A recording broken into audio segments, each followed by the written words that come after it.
Hai semua, bahan bakar minyak atau BBM memegang peran penting dalam memenuhi kebutuhan sehari-hari manusia.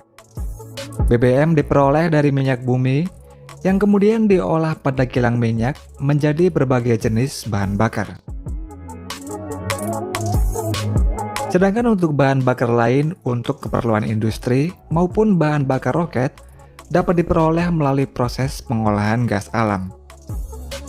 Dan berikut ini adalah proses singkat pengolahan minyak bumi dan gas alam. Minyak bumi dan gas alam terbentuk dari pelapukan berbagai jenis macam sisa-sisa organisme seperti tumbuhan, hewan, dan jasad-jasad organik yang tertimbun di dalam bumi. Akibat pengaruh waktu, temperatur tinggi, dan tekanan oleh lapisan di atasnya, sisa-sisa organisme ini berubah menjadi kerogen. Lumpur yang bercampur dengan kerogen tersebut kemudian berubah menjadi batuan sedimen yang berpori. Sedangkan kerogen akan bergerak ke tempat yang tekanannya lebih rendah dan terakumulasi pada daerah perangkap yang merupakan batuan kedap atau impermeable rock. Pada daerah tersebut, minyak bumi dan gas alam terakumulasi sebagai deposit minyak bumi dan deposit gas alam, di mana posisi deposit gas alam terletak di atas deposit minyak bumi. Untuk mendapatkan minyak dan gas, diperlukan eksplorasi. Terkadang gas alam bisa ditemukan pada reservoir bersama dengan minyak bumi, dan gas alam yang ikut terekstraksi bersama minyak bumi ini disebut dengan associated gas. Oleh karena itulah, jika kita melewati suatu daerah yang terdapat fasilitas produksi migas, maka kita akan melihat suatu flare atau menara yang berapi-api di ujung menara tersebut. Flare dari suatu proses pengolahan minyak pada sektor upstream ini membakar semua gas yang telah dipisahkan dari minyak.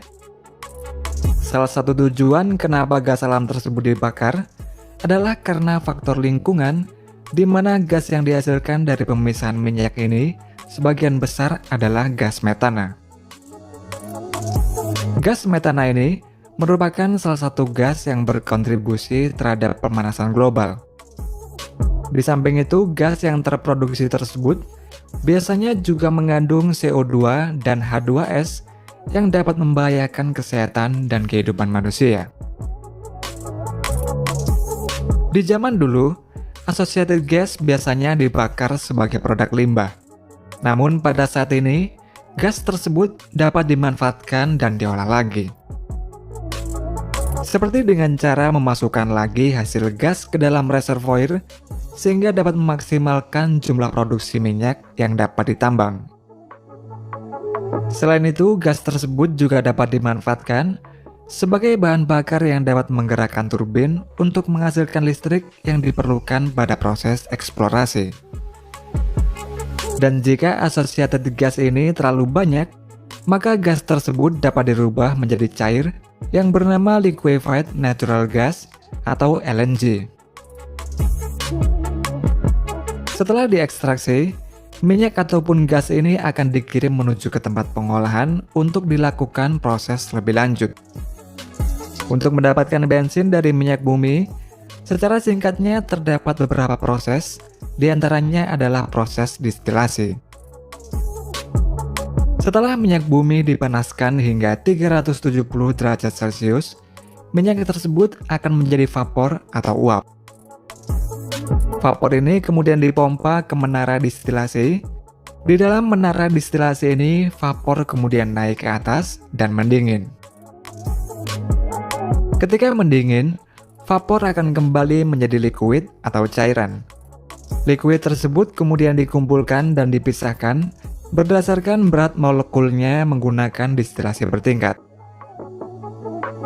Untuk molekul yang paling ringan, akan berada di bagian atas menjadi LPG dan bensin. Dan seiring beratnya molekul, kemudian menjadi nafta, lalu kerosin atau minyak tanah, solar, heavy crude oil, dan terakhir adalah residu.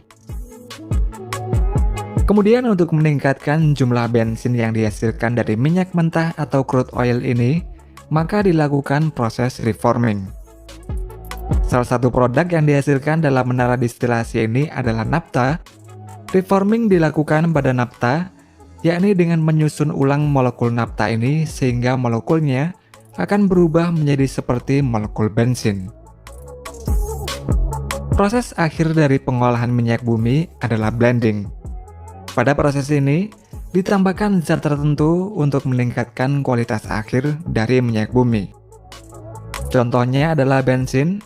Bensin yang di-blending nantinya akan menjadi bensin dengan beberapa grade, seperti pada pom bensin yakni bensin reguler, mid grade, dan premium.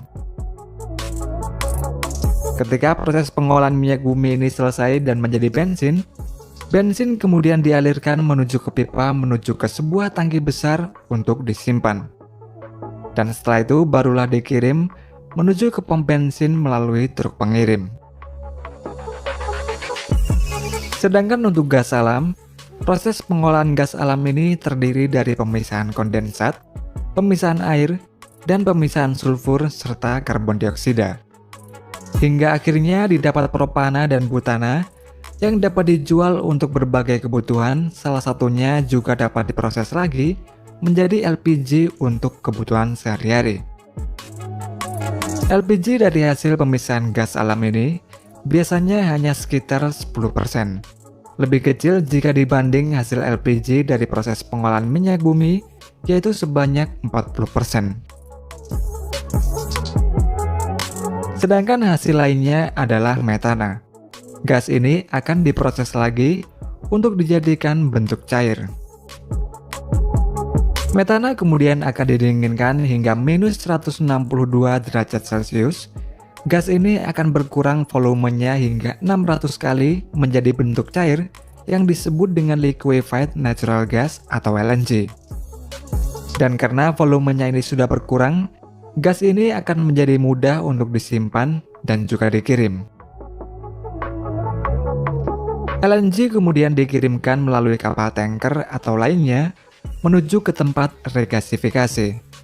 Di tempat ini LNG akan dipanaskan sehingga berubah bentuk menjadi gas lagi, lalu dialirkan ke tempat konsumen.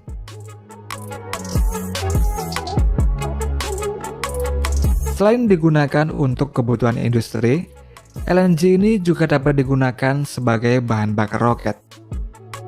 Pada waktu lalu, Falcon 9 milik Elon Musk menggunakan bahan bakar berupa oksigen cair dan refined kerosene, yakni sebuah bentuk dari minyak tanah yang dikenal sebagai RP1.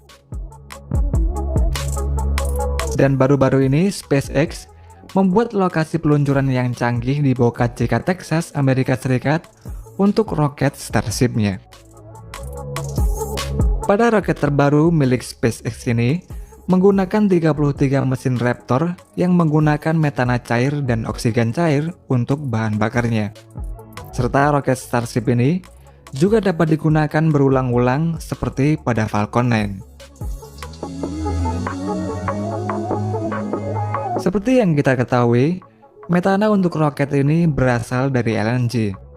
Dan menurut Jack Tufot, yaitu rocket builder dari Tesseract Space, kombinasi dari metana dan oksigen cair ini dapat meningkatkan 5% performa roket dibandingkan menggunakan kombinasi kerosin RP1 dengan oksigen cair. Dan juga penggunaan metana pada roket ini akan membuat biaya pengeluaran lebih hemat 20%. Selain Elon Musk, perusahaan Landspace dari Cina juga membuat roket berbahan bakar metana dan oksigen cair yang bernama ZQ-2. Roket ZQ-2 ini dipasang dengan mesin bernama TQ-2 dan peluncurannya dijadwalkan tahun ini untuk menyaingi roket dari Amerika.